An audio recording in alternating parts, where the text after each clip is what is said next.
Supreme court के मुख्य न्यायाधीश जी ने कितनी आसानी से कह दिया ना कि बेरोजगार युवा कॉकरोच की तरह होता है। साहब मैं आपको एक बात बता दूं, आपकी नजर में ये बेशक कॉकरोच हो सकते हैं, कीड़े मकोड़े भी हो सकते हैं, लेकिन मेरी नजर में ये वो युवा शक्ति है जो पूरा का पूरा सिस्टम बदलने की ताकत रखती है। सबसे पहले मैं आपसे एक बात पूछना चाहूंगा कि अगर आपकी नजर में ये कॉकरोच हैं भी, तो क्या ये अपनी मर्जी से कॉकरोच बन गए? क्या आपके सिस्टम ने इन्हें मजबूर नहीं किया? क्या आपके सिस्टम ने कोई भी वैकेंसी समय पर निकाल के दे दी? और अगर वैकेंसी निकल भी गई, तो क्या आज तक कोई भी पेपर समय पर हो पाए? और पेपर अगर समय पर हो भी पाए, तो आप मुझे बता दो ऐसा कौन सा विभाग है जहां पर धांधली नहीं हुई, जहां पर पढ़ने वाले बच्चे के सपनों को तोड़ा नहीं गया, उसके विश्वास को रौंदा नहीं गया, उसके माता पिता ने उसे इतनी मुश्किल से कठिन परिश्रम करके पढ़ाया, लेकिन परिणाम में क्या मिला?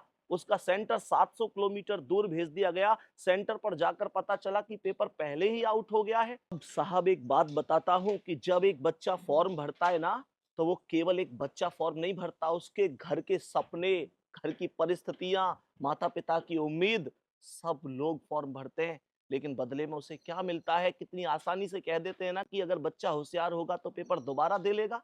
लेकिन आपने सोचा कि उसका जो मानसिक संतुलन बिगड़ गया उसका क्या होगा?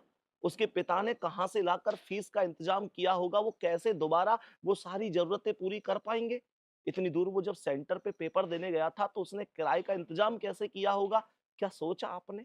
एक बार इन बच्चों को, इन युवाओं को, इन बेरोजगारों को कॉकरोच बोलने से पहले काश आप अपने सिस्टम को भी संभाल पाते। और साहब यही चीज है कि आज आप देखो, थोड़ा सा देखो कि 10 मिलियन से ज्यादा इस संगठन में लोग जुड़ चुके हैं। साहब इससे तो आप समझ ही सकते हैं कि संघर्षों के साए में तूफान हमारा पलता है।